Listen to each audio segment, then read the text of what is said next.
नमस्कार। स्वागत है आपका हमारे YouTube चैनल पर। आशा करता हूँ कि आप सभी लोग कुशल मंगल होंगे। तो आज हम बात करेंगे वृषभ लगन की कुंडली टॉरस असेंडेंट में राजयोग और धन योग कैसे बनते हैं इसके बारे में। जैसा कि आपने पिछली वीडियो में देखा कि हमने मेष लगन की कुंडली में एरिस असेंडेंट में राजयोग और धन योग का निर्माण कैसे होता है यह समझा। तो आज हम वृषभ लगन की कुंडली में राजयोग और धन योग के बारे में और विपरीत राजयोग के बारे में चर्चा करेंगे। तो चलिए शुरू करते हैं। जैसे यहाँ पर पहले हमने जो वीडियो बनाई उसमें 1 नंबर लिखा था तो वो मेष लगन था। यहाँ पर पहले घर में 2 नंबर लिखने के कारण यहाँ पर वृषभ लगन हो गया। तो वृषभ लगन की कुंडली में जो राजयोग और धन योग बनते हैं वो ऐसे होते हैं कि 1 और चौथे का संबंध 1 into 4, यानी पहले घर का मालिक यहाँ पर 2 नंबर लिखा है, ये बनी वृषभ राशि स्वामी शुक्र। और यहाँ पर 4 नंबर में ये 5 नंबर लिखा है सिंह राशि स्वामी सूर्य। शुक्र और सूर्य अगर कहीं पर भी इकट्ठे होकर यहाँ पर केंद्र में किसी भी घर में, पहले घर में, चौथे में, 7वें में या 10वें में बैठ जाएं, या त्रिकोण के घरों में 5वें घर में, 9वें घर में बैठ जाएं, या फिर धन भाव में बैठ जाएं या लाभ भाव में बैठ जाएं, तो ये 1 और 4 का राजयोग बन जाता है। दूसरा है 1 और 5, यानी पहला जो यहाँ पर वृषभ राशि शुक्र और 5वें घर यहाँ पर कन्या राशि स्वामी है बुध। तो अगर इनका राशि परिवर्तन हो जाता है, अगर ये आपस में इकट्ठे बैठ जाते हैं शुक्र और बुध पहले घर में, चौथे घर में, 7वें घर में, 10वें घर में, 5वें घर में, 9वें घर में, लाभ भाव में या धन भाव में बैठ जाते हैं, तो ये 1 और 5 का राजयोग बन जाता है। जैसे पीछे हमने 1 और 4 का राजयोग बनाया। अगर 1 और 4 में यहाँ पर आपस में राशि परिवर्तन हो जाए, शुक्र यहाँ बैठ जाए और सूरज यहाँ, तो ये भी राजयोग बन जाता है। और जो थर्ड है वो है 1 और 7 का, यानी कि पहले घर का और 7वें घर का, शुक्र का और यहाँ पर 7वें घर में वृश्चिक राशि स्वामी मंगल। शुक्र और मंगल आपस में राशि परिवर्तन कर लें, यानी शुक्र यहाँ बैठ जाए और मंगल यहाँ बैठ जाए, तो ये राजयोग बन जाता है। यहाँ शुक्र और मंगल इकट्ठे होकर केंद्र के घरों में, पहले घर में, चौथे में, 7वें में या 10वें में बैठ जाएं, या 5वें घर में, 9वें घर में या धन भाव में या लाभ भाव में बैठ जाएं, तो ये शुक्र और मंगल का राजयोग बन जाता है।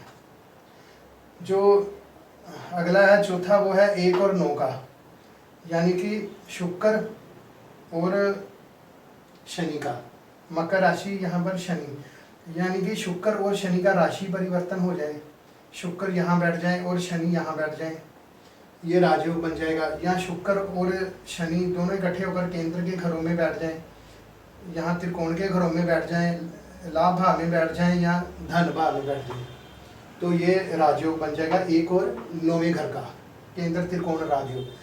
अगला है 1 और 10 का, पहले और 10वें घर का, शुक्र और यहाँ पर 10वें घर में कुंभ राशि स्वामी है शनि। शुक्र और शनि आपस में राशि परिवर्तन कर लें, शनि यहाँ बैठ जाए, शुक्र यहाँ बैठ जाए, या शुक्र और शनि इकट्ठे होकर केंद्र के घरों में, इन चारों घरों में कहीं भी बैठ जाएं, या धन भाव या त्रिकोण के घरों में बैठ जाएं, या लाभ भाव में या धन भाव में बैठ जाएं, तो ये 1 और 10 का राजयोग बन जाता है। जो अगला है वो है 4 और 5 का। चौथे घर का मालिक यहाँ पर सूर्य और 5वें घर का मालिक बुध। सूर्य और बुध आपस में राशि परिवर्तन कर लें, यानी कि बुध यहाँ बैठ जाए और सूर्य यहाँ बैठ जाए, या सूर्य और बुध इकट्ठे होकर केंद्र के घरों में कहीं पर भी बैठ जाएं, यहाँ पर बैठ जाएं, यहाँ बैठ जाएं, यहाँ लाभ भाव में या धन भाव में बैठ जाएं, तो ये 4 और 5 का राजयोग बन गया। अगला है 4 और 9 का, सूर्य और शनि का। सूर्य और शनि आपस में राशि परिवर्तन कर लें, या सूर्य और शनि इकट्ठे होकर केंद्र के घरों में बैठ जाएं, या त्रिकोण के घरों में बैठ जाएं, लाभ भाव में बैठ जाएं, धन भाव में बैठ जाएं, तो ये चौथे और 9वें घर का राजयोग बन जाता है।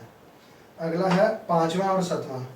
5वें घर का मालिक यहाँ कन्या राशि स्वामी बुध, और 7वां यहाँ पर मंगल की राशि है वृश्चिक राशि स्वामी मंगल। बुध और मंगल में राजयोग परिवर्तन हो जाए, यानी कि बुध यहाँ बैठ जाए, मंगल यहाँ बैठ जाए, तो ये राजयोग बन जाएगा। या बुध और मंगल इकट्ठे होकर इन केंद्र के घरों में कहीं भी बैठ जाएं, या यहाँ पर बैठ जाएं, या यहाँ पर बैठ जाएं त्रिकोण के घरों में, यहाँ लाभ भाव में या धन भाव में बैठ जाएं, तो ये 5 और 7 का राजयोग बन जाता है। जो अगला है 5 और 10 का, यानी कि बुध का और शनि का।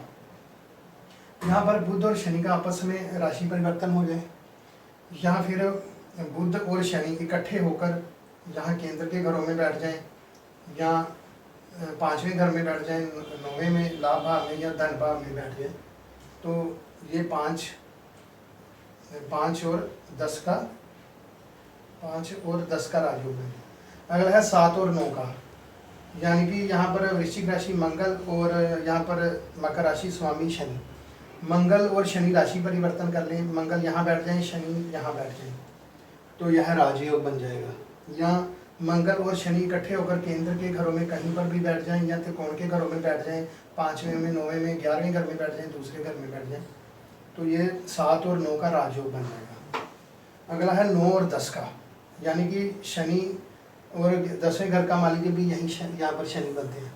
शनि अगर यहाँ बैठ जाएं या यहीं बैठ जाएं, कहीं पर भी बैठ जाएं, पहले घर में, यहाँ पर चौथे, 7वें, 10वें में, तो ये राजयोग बन जाएगा। या फिर यहाँ पर बैठ जाएं त्रिकोण के घरों में, तो ये लाभ भाव में और यहाँ धन भाव में, तो ये भी राजयोग धन योग बन जाएगा। तो ये हुए राजयोग। अब हम चलते हैं धन योग की तरफ से। यह धन योग में पहले और दूसरे घर का अगर कनेक्शन हो जाए, यानी कि पहले घर का स्वामी शुक्र और दूसरे घर का स्वामी बुध, शुक्र और बुध आपस में राशि परिवर्तन कर लें, शुक्र यहाँ बैठ जाए, बुध यहाँ बैठ जाए, या शुक्र और बुध केंद्र के घरों में पहले, चौथे, 7वें, 10वें में कहीं पर भी बैठ जाएं, या इन त्रिकोण के घरों में बैठ जाएं, 5वें में, 9वें में, 10वें में, या दूसरे घर में, तो ये धन योग बन जाएगा शुक्र और बुध का। दूसरा है 1 और 5। 1 और 5 का राजयोग भी बनता है और धन योग भी, दोनों बनते हैं। यानी शुक्र और बुध इकट्ठे होकर कहीं पर भी बैठ जाएं, केंद्र के घरों में, या यहाँ दूसरे घर में, धन भाव में, 5वें घर में, 9वें घर में, या 11वें घर में, तो ये 1 और 5 का राजयोग बन जाएगा और धन योग बन जाएगा। अगला है 1 और 9 का। 1 और 9 का राजयोग और धन योग दोनों बनते हैं, यानी शुक्र और शनि इकट्ठे होकर या तो राशि परिवर्तन कर लें, या इकट्ठे होकर यहाँ पर केंद्र के घरों में या त्रिकोण के घरों में बैठ जाएं, या लाभ भाव में या धन भाव में बैठ जाएं, तो ये 1 और 9 का धन योग बन गया। अगला है 1 और 11 का, यानी शुक्र और यहाँ पर मीन राशि स्वामी गुरु, शुक्र और गुरु आपस में राशि परिवर्तन कर लें, यानी शुक्र यहाँ बैठ जाएं और गुरु यहाँ बैठ जाएं, तो वैसे शुक्र यहाँ आकर उच्च के हो जाएंगे, तो ये वैसे बहुत अच्छा रिजल्ट देंगे। और राशि परिवर्तन कर लें, या इकट्ठे यहाँ पर केंद्र के घरों में बैठ जाएं, या यहाँ त्रिकोण के घरों में बैठ जाएं, 5वें में, 9वें में, या धन भाव में, तो ये 1 और 11 का धन योग बन जाएगा।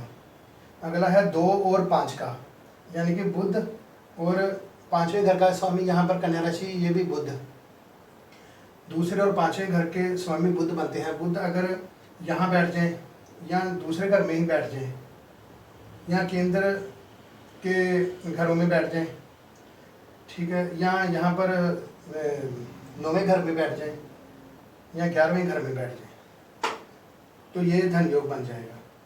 वैसे बुध केंद्र के घरों में बैठ जाएं तो ये भी बहुत अच्छा रिजल्ट देंगे, लेकिन त्रिकोण के घरों में बैठ जाएं, अगर 5वें में बैठ जाएं, 9वें में, या लाभ भाव में बैठ जाएं, तो ये धन योग बना लेंगे। और अगला है 2 और 9 का, यानी बुध का और शनि का, या बुध और शनि आपस में राशि परिवर्तन कर लें, बुध यहाँ बैठ जाएं, शनि यहाँ बैठ जाएं, या बुध और शनि इकट्ठे होकर केंद्र के घरों में कहीं पर भी बैठ जाएं, ये धन योग बन जाएगा। या त्रिकोण के घरों में बैठ जाएं, 5वें, 9वें में, लाभ भाव में, या अपने ही धन भाव में बैठ जाएं, तो ये धन योग बन जाएगा।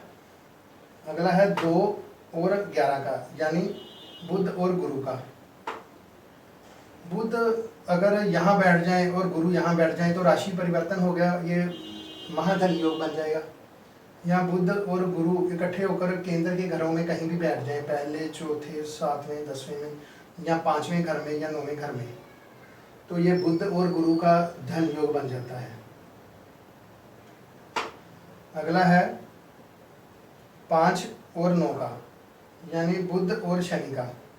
यहाँ पर बुध और शनि राशि परिवर्तन कर लें, यानी बुध यहाँ बैठ जाए, शनि यहाँ बैठ जाए, या बुध और शनि इकट्ठे होकर इन केंद्र के घरों में कहीं भी बैठ जाएं, यहाँ बैठ जाएं, लाभ भाव में, धन भाव में बैठ जाएं, यहाँ बैठ जाएं, यहाँ बैठ जाएं, तो ये बुध और शनि का धन योग बन जाता है, बुध और शनि का। अगला है 9 और 11, यानी कि 9वां घर यहाँ शनि और 11वां घर यहाँ पर गुरु। शनि और गुरु आपस में राशि परिवर्तन कर लें, शनि यहाँ बैठ जाएं, गुरु यहाँ बैठ जाएं, या शनि और गुरु इकट्ठे होकर यहाँ बैठ जाएं, कि यहाँ बैठ जाएं, लाभ भाव में बैठ जाएं, या इन लाभ भाव में बैठ जाएं, धन भाव में, या यहाँ पर 9वें घर में बैठ जाएं, या शनि और बुध इकट्ठे होकर यहाँ केंद्र के घरों में बैठ जाएं, तो ये 9 और 11 का, यानी कि शनि और गुरु का ये धन योग बन जाता है। तो ये राजयोग और धन योग अगर केंद्र के घरों या त्रिकोण के घरों में या लाभ भाव में या धन भाव में बैठ जाए, यहाँ बैठकर बना लें, तो ये बहुत श्रेष्ठ फल देते हैं। लेकिन अगर यही तीसरे घर में बन जाए इनका कनेक्शन, तो ये तीसरा घर पराक्रम का घर है, यहाँ पर वो बहुत मेहनत करवाकर, पराक्रम करवाकर फिर ही इसका फल देते हैं। और छठा, 8वां, 12वां जो घर है ये त्रिक भाव है। त्रिक भावों में अगर ये बनता है राजयोग और धन योग, तो इनका फल बहुत ही कम मिलता है, बहुत ही संघर्ष करने के बाद थोड़ा सा ही फल मिलता है इसका। तो अगला है विपरीत राजयोग। विपरीत राजयोग यानी कि छठा, 8वां और 12वां घर, इनके स्वामी अगर छठे, 8वें, 12वें में ही बैठ जाए तो ये विपरीत राजयोग बन जाता है। यहाँ पर छठे घर में तुला राशि स्वामी है शुक्र, शुक्र अगर छठे में ही बैठ जाएं, 8वें में या 12वें घर में बैठ जाएं, तो ये विपरीत राजयोग बन जाएगा। जो नेक्स्ट विपरीत राजयोग है वो गुरु का है, यहाँ धनु राशि है 8वें घर में, अगर गुरु 8वें घर में ही बैठ जाएं, छठे में बैठ जाएं या 12वें में बैठ जाएं, तो ये विपरीत राजयोग बन जाएगा। जो अगला है वो है मंगल का, यहाँ मेष राशि है 12वें घर में, 12वें घर का स्वामी 12वें में, छठे में या 8वें में बैठ जाए, तो ये विपरीत राजयोग बन जाएगा। तो आशा करता हूँ कि आपको ये समझ में आया होगा। तो अगर आपको हमारी ये वीडियो पसंद आई हो तो आप इसे लाइक और शेयर कर सकते हैं और हमारे चैनल को सब्सक्राइब कर सकते हैं। तो अगली वीडियो में हम मिथुन लगन की कुंडली में राजयोग और धन योग बनाना सीखेंगे। तो आज के लिए बस इतना ही रखते हैं, फिर मिलेंगे।